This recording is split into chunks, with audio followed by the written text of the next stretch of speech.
melalui beberapa tahapan ya. Tahapannya itu tentu tahapan somasi ya.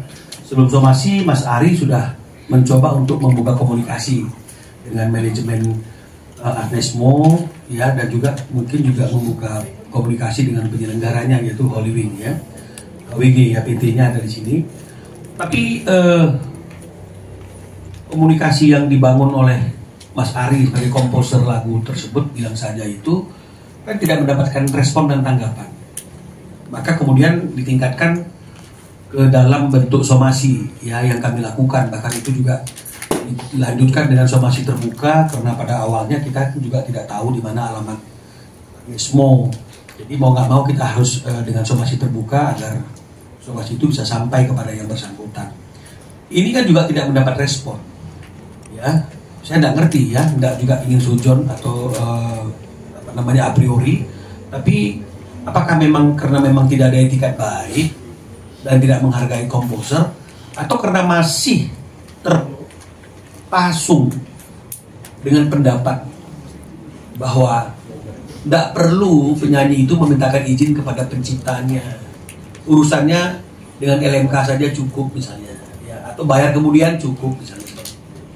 Jadi mereka mungkin menganggapnya ya nggak terlalu mengkhawatirkan. Apalagi kemudian banyak pendapat-pendapat yang mayoritas seolah menganggap apa yang diperjuangkan oleh Mas Ari ini konyol ya, melawan arus, melawan opini dan pendapat yang ada selama ini. Bahkan mungkin dicurigai macam-macam ya. Mungkin tadi kata Mas Ari, saya baru tahu juga itu nggak ada beras lah ya, kalah judi online lah sehingga butuh uang ya.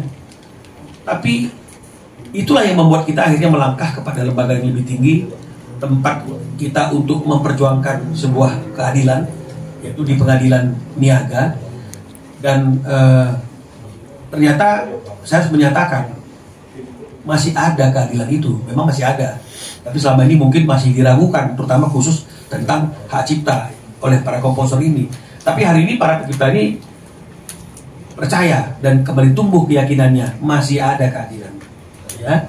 Dan putusan itu sudah menyatakan menghukum tergugat karena melakukan perbuatan yang melanggar hak cipta komposer, membawakan lagunya tanpa izin.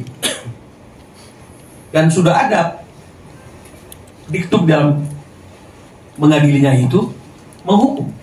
Jadi ini hukuman ini, ya.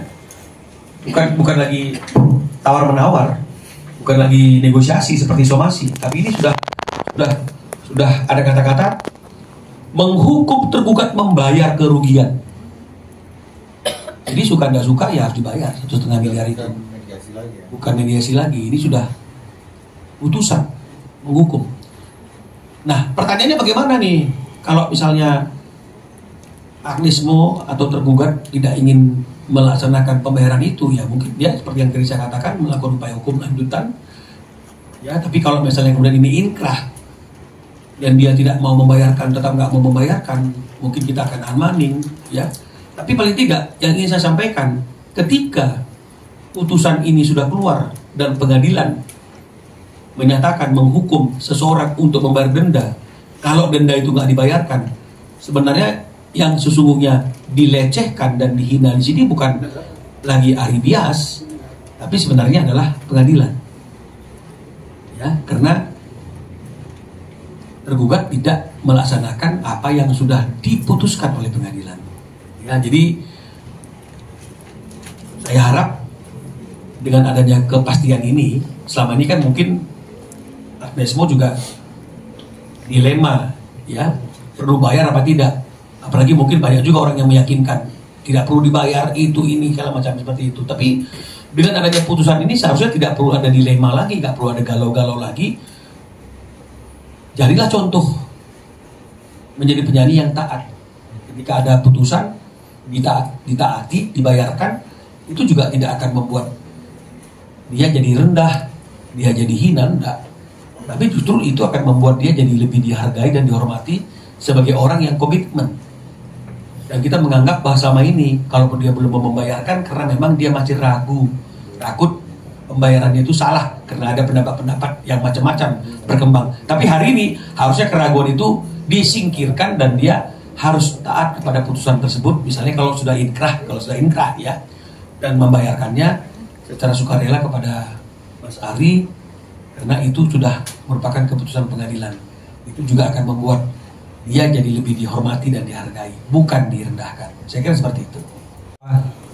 Putusan ini dibacakan atau dikeluarkan pada tanggal 30 Januari itu secara e-court, ya, karena pendaftaran kita juga itu e-court, jadi putusannya juga by e-court. Jadi kita baru akses di link e-court itu pada tanggal 30. Jadi kan tidak ada pertemuan antara kita dengan kuasa hukum Agnesmo, ya.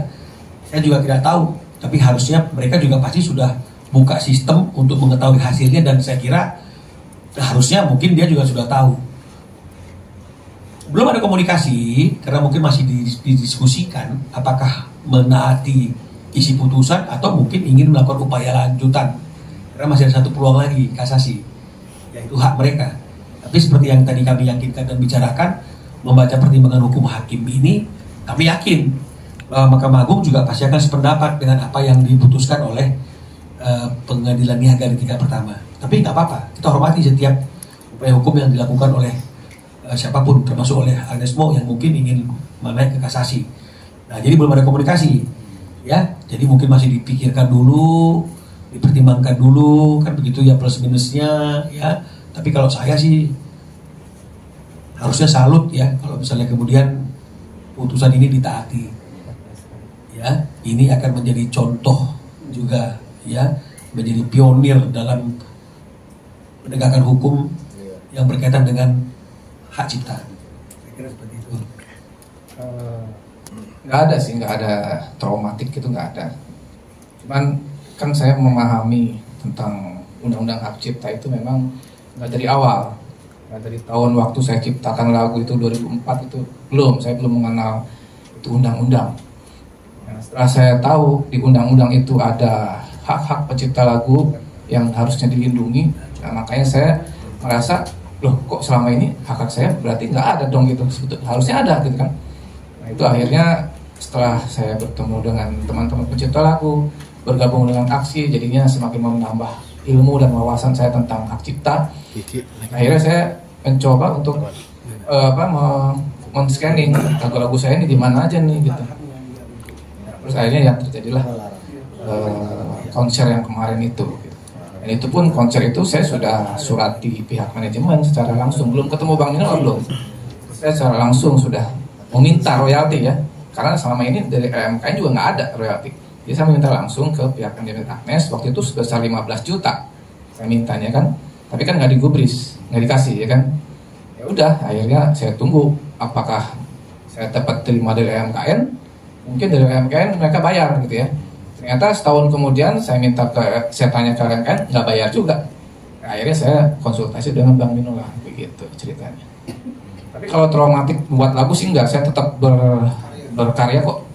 Baru kemarin saya keluarin single juga. Dan saya sekarang mungkin lebih banyak produksi sendiri aja.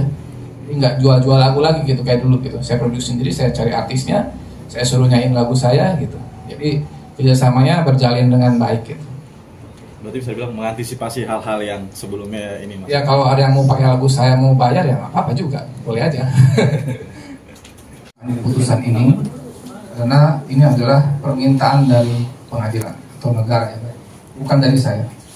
1,5 miliar itu harap segera dibayarkan, atau kalau mau bisa memperpanjang ya silakan aja, nanti silakan kasasi karena itu hak beliau.